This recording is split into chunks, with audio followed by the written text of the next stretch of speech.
ڈاکو تھا، اس کا کام تھا ڈاکہ ڈالنا، اس کا کام تھا چوری کرنا، لوگوں کے گھروں میں جا کے چوری کرتا تھا، ڈاکہ ڈالتا تھا۔ اسے ایک لڑکی سے محبت ہو گئی، اس لڑکی سے ملنے کے اس کے مکان کی چھت پہ گیا، رات کا سناٹا تھا، دور کوئی اپنے گھر میں بیٹھ کر قرآن پڑھ رہا تھا، اور قرآن پڑھتے پڑھتے سورہ حدید کی آیت نمبر 16 اس تلاوت کرنے والے نے تلاوت کی، اور وہ اس چور اور ڈاکو کے کانوں میں وہ آیت پڑھ گئی، أَلَمْ يَعْنِ لِلَّذِينَ آمَنُوا أَن تَخْشَعَ قُلُوبُهُمْ لِذِكْرِ اللَّهِ، کیا ایمان والوں کے لیے ابھی وہ سمے نہیں آیا، وہ وقت نہیں آیا کہ اللہ کا کلام سن کر کے ان کے دل پگھل جائیں۔ یہ آیت اس چور کے کان میں پڑی، اس ڈاکو کے کان میں پڑی، اس نے کہا کہ اے اللہ اب وہ سمے آ چکا ہے، وہ وقت آ چکا ہے، اے اللہ میں توبہ کرنا چاہتا ہوں۔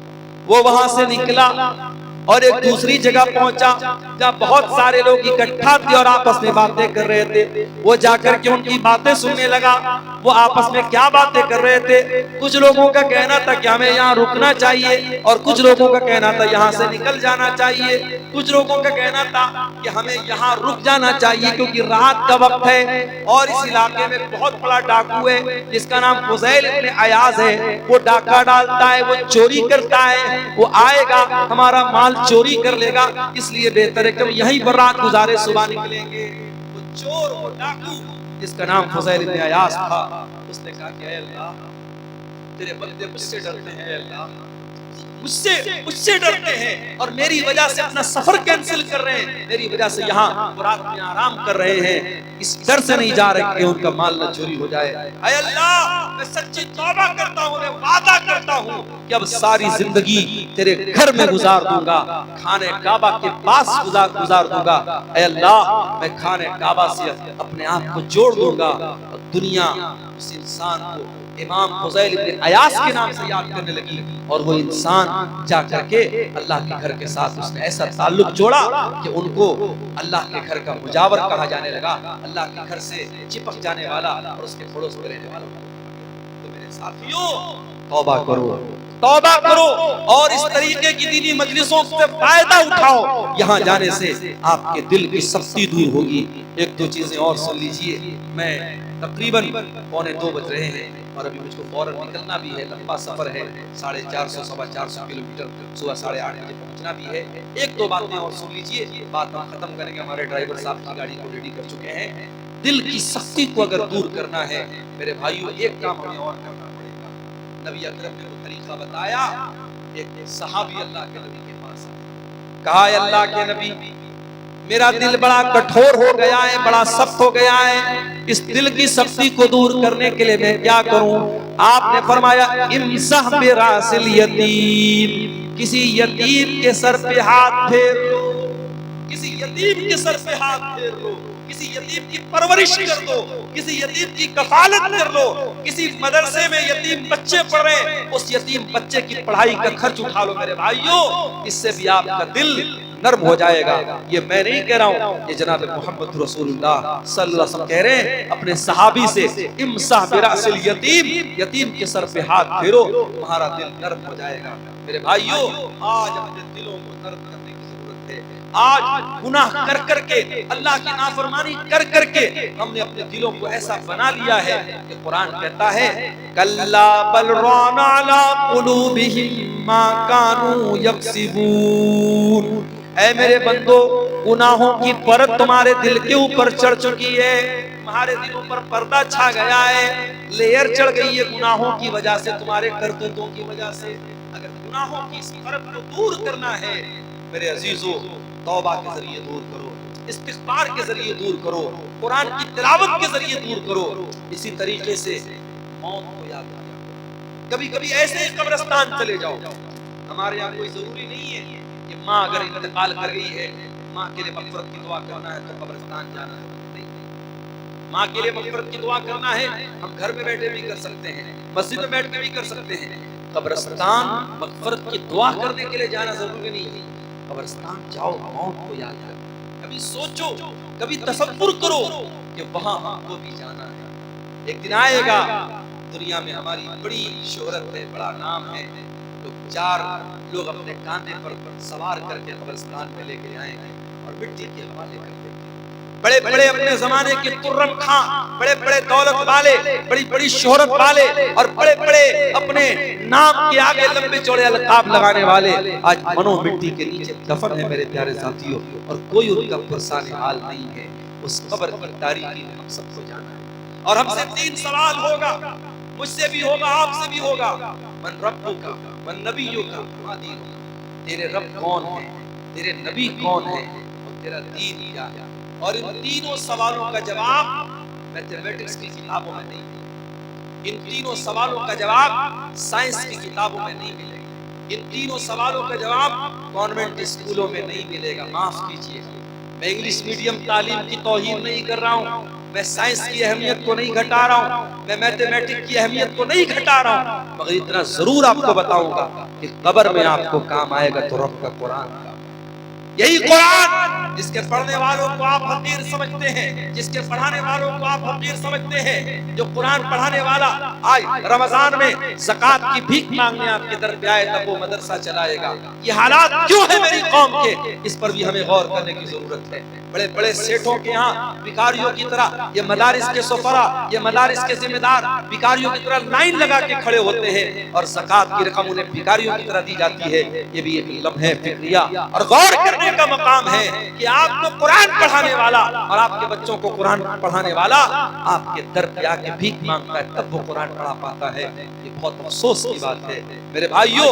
جب مومن قبر کے تینوں سوالوں کا صحیح جواب دے گا، میرا رب اللہ ہے، میرا دین اسلام ہے، میرے نبی محمد صلی اللہ علیہ وسلم ہے، تو فرشتہ پوچھے گا کہ تجھے ان تینوں سوالوں کا جواب کیسے پتا چلا؟ تو وہ کیا کہے گا؟ قرأت کتاب اللہ فآمنت به وصدقت به. میں نے قرآن پڑھا تھا، میں نے اللہ کی کتاب کو پڑھا تھا، اس پر ایمان لایا تھا، اس پر تصدیق کی تھی. میں قرآن کا عالم تھا، میں قرآن کا حافظ تھا، میں نے قرآن کو سمجھا تھا، میں نے قرآن کو پڑھا تھا. قبر میں بھی یہ قرآن آپ کے کام آئے گا، اور قیامت کے دن بھی یہ قرآن آپ کے کام آئے گا. قیامت کے دن یوم یفر المرء من اخیہ وامہ وابیہ وصاحبتہ وبنیہ. نہ بیٹا باپ کے کام آئے گا، نہ بیوی شوہر کے کام آئے گی، نہ بھائی بھائی کے کام آئے گا، لیکن قرآن وہاں بھی آپ کے کام آئے گا. نبی اکرم فرماتے ہیں اقرأوا القرآن فإنہ یأتی یوم القیامۃ شفیعا لأصحابہ. قرآن پڑھا کرو، قرآن قیامت کے دن سفارش کرے گا تمہارے حق میں، اللہ تعالیٰ سے لڑے گا. میرے بھائیوں، قرآن سے اپنا تعلق مضبوط کرو، موت کو یاد کرو، قبرستان جایا کرو، اس سے بھی انشاءاللہ ہمارے دلوں کی سختی دور ہوگی. اور آخری چیز میرے پیارے ساتھیوں، دل کی سختی کو دور کرنا ہے تو دل کے مالک سے اپنی لو لگا دو. دل کا ریموٹ کنٹرول اللہ کے ہاتھ میں ہے، دل کا مالک اللہ ہے. اللہ جب تک نہیں چاہے گا آپ کا دل ہدایت پر نہیں آ سکتا، آپ کا دل صحیح راستے پر نہیں آ سکتا. اور جس دن اللہ چاہے گا بڑے سے بڑے گمراہ انسان کو اللہ ایمان کی توفیق دے. بڑے بڑے بالی ووڈ کے اور ہالی ووڈ کے فلمی ہیرو اور ہیروئن جن کی ساری زندگی ناچ گانے میں گزری، جس دن اللہ نے ان کو ہدایت دینی چاہی، ہدایت کے راستے پر اور جس کے دل کو اللہ تعالیٰ نے ہدایت سے محروم کر دینا چاہا وہ مسلمان تھا، مرتد ہو گیا. کوئی اپنے آپ کو کل تک مسلمان کہتا تھا، آج کافر ہو گیا، مشرک ہو گیا، اور آج دوسروں کے در پہ جا کے سر جھکانے لگا. اس لیے دل کے مالک سے اپنا تعلق جوڑو. اور ایک دعا سکھا رہا ہوں، اور یہ دعا ہمارے پیارے نبی جناب محمد رسول اللہ صلی اللہ علیہ وسلم کثرت سے پڑھا کرتے تھے. یا مقلب القلوب ثبت قلبی علی دینک. گارنٹی دیتے ہو، سب کچھ سمجھتے ہو، جبکہ آخرت کی زندگی زیادہ بہتر اور زیادہ باقی رہنے والی ہے. یہ کون سی عقل مندی ہے کہ اس 40 سال کی 50 سال کی زندگی کے لیے اتنی محنت ہم کرتے ہیں، اور اس پرماننٹ زندگی کے لیے ہم کوئی بھی. میں نے اپنی آنکھوں سے دیکھا ہے لوگوں کو جن کو اپنے سونے کی چوڑیوں پر بڑا ناز تھا.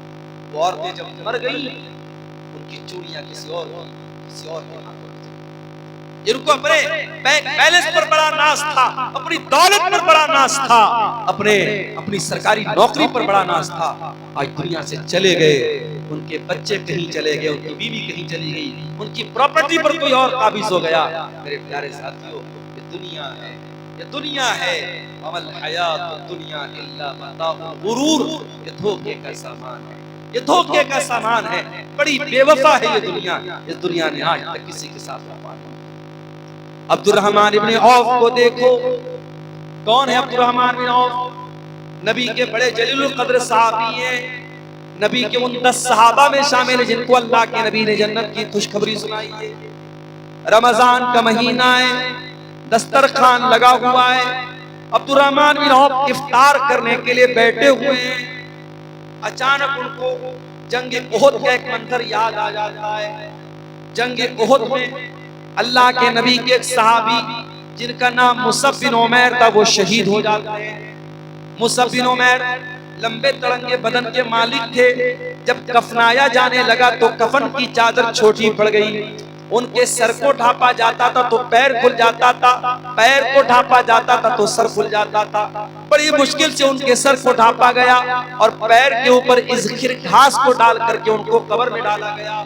عبد الرحمن بن عوف کہتے ہیں وہ لوگوں، مصعب بن عمیر اللہ کے نبی کے اتنے جلیل القدر صحابی تھے اور اس حالت میں ان کو دفن کیا گیا کہ ان کو کفن کی چادر تک نصیب نہ ہوئی. یہ وہ لوگ تھے جنہوں نے دنیا میں نیکی کی اور آخرت میں اس کا بدلہ پائیں گے. اور ایک ہم لوگ ہیں کہ جو اپنی نیکی کا مزہ دنیا میں پا رہے، دنیا میں کھا رہے ہیں. اتنا کہہ کر کے عبد الرحمن ابن عوف رونے لگے اور دسترخوان چھوڑ کر کے چلے گئے. ایک چیز اپنے منہ میں نہ ڈالی. دنیا کی ساری نعمتیں ان کے لیے حقیر بن گئی. میرے بھائی ساری نعمتیں سامنے ہیں مگر جب اپنی آخرت کو یاد کیا، اپنے انجام کو یاد کیا، عبد الرحمن ابن عوف کو دسترخوان سے ایک بھی سامان نہیں اٹھایا اور بغیر کھائے. تو کھاؤ پیو لیکن ایک حد تک میرے پیارے ساتھیوں دنیا سے ایک حد تک اپنا تعلق جوڑو. اسی لیے قرآن کہتا ہے وَابْتَغِ فِي مَا آتَاكَ اللَّهُ الدَّارَ الْآخِرَةَ وَلَا تَنْسَ نَصِيبَكَ مِنَ الدُّنْيَا. دنیا میں آخرت کی تیاری کرو اور دنیا کو سب کچھ نہ سمجھو. دنیا میں جو تمہارا حق ہے، جو حصہ ہے اس کو مت بھولو، لیکن دنیا میں آخرت کی تیاری کرو. تو دل کی سختی کو اگر دور کرنا ہے تو یہ کام ہمیں کرنا پڑے گا کہ ہم دنیا سے بس ضرورت پر تعلق رکھیں، دنیا دار نہ بنے، دنیا پرست نہ بنے. دل کی سختی کو اگر دور کرنا ہے تو ایک اور کام کرنا پڑے گا.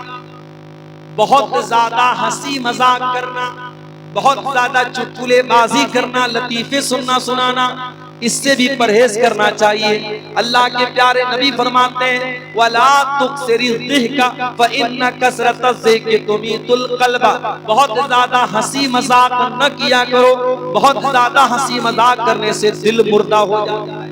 بعض ان کا ایک مزاج ہوتا ہے، ان کو جب دیکھو تب ہنسی مذاق اور چٹکلے بازی ان کی زندگی کا مقصد ہوتا ہے. معاف کرنا میرے پیارے ساتھیوں، ہنسی مذاق کی بھی ایک سیما ہوتی ہے. اگر آپ زندگی کو لے کر کے سیریس نہیں ہیں، اپنے انجام کو لے کر کے سیریس نہیں ہیں، اس کا مطلب کہ آپ کا دل مردہ ہو رہا ہے. نبی نے فرمایا کہ زیادہ ہنسنے سے دل مردہ ہوتا ہے. اگر اس دل کی سختی کو دور کرنا ہے ایک اور کام ہم کو کرنا پڑے گا، اور وہ کام یہ ہے کہ کثرت سے اللہ تعالیٰ کا ذکر کریں، اللہ کو کثرت سے یاد کریں. جتنا زیادہ اللہ کو یاد کریں گے اتنا دل کے اندر نرمی پیدا ہوگی. امام حسن بصری کے پاس ایک آدمی آیا، اس نے کہا امام صاحب میرا دل بڑا سخت محسوس ہوتا ہے، میں کیا کروں؟ امام صاحب نے فرمایا عذبہ بذکر اللہ. اپنے دل کو اللہ تعالیٰ کے ذکر سے ملائم بناؤ، نرم بناؤ. دل کو پگھلا دو اللہ تعالیٰ کے ذکر سے. جتنا آپ اللہ تعالیٰ کا ذکر کریں گے دل کی سختی اتنی دور ہوگی، دل اتنا ملائم ہوگا، دل اتنا نرم ہوگا. اسی طریقے سے اگر دل کی سختی کو دور کرنا ہے ایک اور کام ضرور کیجئے. آج باڑ سمیلہ میں یہ پروگرام ہو رہا ہے، ہو سکتا ہے یہ تو سالانہ پروگرام ہے، آپ کی مسجدوں میں کبھی کوئی عالم آیا، کوئی درس ہو رہا ہے، کوئی دین کی بات ہو رہی ہے، کوئی مہمان عالم آیا، کوئی درس دے رہے، تقریر کر رہے ہیں. اس طریقے کی دینی مجلسوں میں ضرور شرکت کیا کرو میرے ساتھ. کوئی عالم اگر آپ کے محلے کی، آپ کی گاؤں کی مسجد میں آتا ہے اور آپ کو دین کی باتیں سناتا ہے، نصیحت کرتا ہے، اس طریقے کی علمی مجالس میں ضرور شرکت کیا کرو. قرآن کہتا ہے وَذَكِّرْ فَإِنَّ الذِّكْرَىٰ تَنفَعُ الْمُؤْمِنِينَ. اے نبی آپ نصیحت سنائیے، نصیحت مومنوں کو فائدہ پہنچاتی ہے. امام احمد بن حنبل رحمۃ اللہ علیہ بہت بڑے امام، ان کو